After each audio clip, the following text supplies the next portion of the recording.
গত 25 জুলাই চট্টগ্রামের আনোয়ারাত ঘটি যায় এক নির্মম হত্যাকাণ্ড যেটা নিজুর আপন ফুয়াই এলো পাতারি ছুরি দিয়ে আঘাত করি হত্যা করে তার নিজুর মা বাপুরে। তবে মাদকাসক্ত ওই ফুয়া তখন কিনলে তার মা বাপুরে নির্মম ভাবে হত্যা করিল তার প্রকৃত কারণ তখন জানানো যায়। এরপর নিহত স্বপন দাশগুপ্তের ভাই ও অভিযুক্তের চাচা তপন দাশগুপ্ত বাদী হয়ে আনোয়ারা থানাত একখান হত্যা মামলা দায়ের করে। মামলায় প্রধান আসামি গড়ইলু নিহত হলর একমাত্র ফুয়া রমিরাজ দাশগুপ্তরে। ঘটনার পরপরই পুলিশ তারে রক্তমাখা ছুরি সহ আটক করে। এরপর উড়িয়াই এক চাঞ্চল্যকর তথ্য জিএন উননোর পর অনিয় চমকি উড়িবেন। মামলার এজাহার সূত্রে জানা যায় দীর্ঘদিন ধরে বিভিন্ন বিষয় লয়েরে মা বাবুর লগে তর্কে লিপ্ত হইতু রমিরাজ।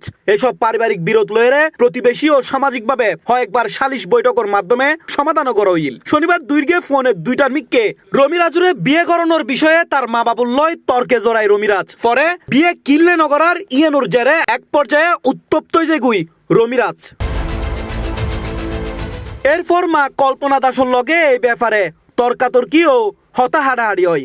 এক পর্যায়ে ক্ষিপ্ত এরে রমিরাজ তার মার উদ্দি হাসি দিয়ে এলো পাতারি হামলা চালায়।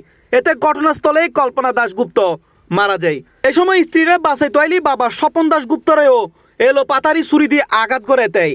পরে বাবারে হাসপাতালে লই গেলি চিকিৎসাধীন অবস্থায় তার মৃত্যু হয়।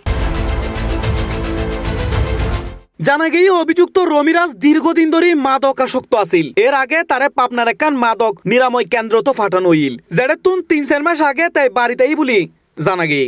সম্প্রতি বিয়ে করণ লয়েরে পরিবারের লগে তর্কের এক পর্যায়ে নির্মম হত্যাকাণ্ড ঘটায় ঘাতক ফুয়া রমিরাজ। এই ব্যাপারে আনোয়ারা থানার officer in charge OC Junaid Chowdhury হয় তাকে জিজ্ঞাসাবাদে বা কিছু বা প্রতিবেশী সহ তাদেরকে জিজ্ঞাসাবাদে জানতে পারি যে ছেলেটা ইন্টারমিডিয়েট পাস করার পরে ইন্ডিয়াতেও পড়াশোনা করতে গিয়েছিল। হয়তো পড়াশোনা পুরোপুরি শেষ করে নাই যেটা জানতে পারলাম। তাই ছেলেটা লাস্টের দিক দিয়ে মা বাবার অবাধ্য হয়ে গিয়েছিল। অবাধ্য হওয়াতে মা বাবার সাথে নাকি ওই দিন বিয়ে শাদীর কথাও একটা শুনতে পাচ্ছিলাম। বিয়ে শাদীর কথার ঘটনায় তো টাকা পয়সা বিয়ে শাদীর ঘটনা তো মা বাবা বলছে চাকরি করো টাকা পয়সা এই সেই কথাটা বলছিল প্রতিবেশীর মাধ্যমে আমরা জানতে পারি আর কি। তো উক্ত ঘটনাকে কেন্দ্র করে ছেলেটা উত্তেজিত হয়ে বা পারিবারিক একটা কলহের কারণে উত্তেজিত হয়ে মাকে যে কেটে দিয়ে উপর্যুপরি ছুরিকে আঘাত করে মার গলা পেটে বুকে। এই মুহূর্তে তার বাবা তাকে বাধা দিতে গেলে বাবাকে উপর্যুপরি আঘাত করে। এই ঘটনা আরে বারবার মনে করে দে মাদকর ভয়ালতা বা হতটুক পরিণতি ডাহিয়া নিতে পারে। এতে লাইন মাদক মুক্ত সমাজ গড়ি সুন্দর ও নিরাপদ জীবন গড়ি।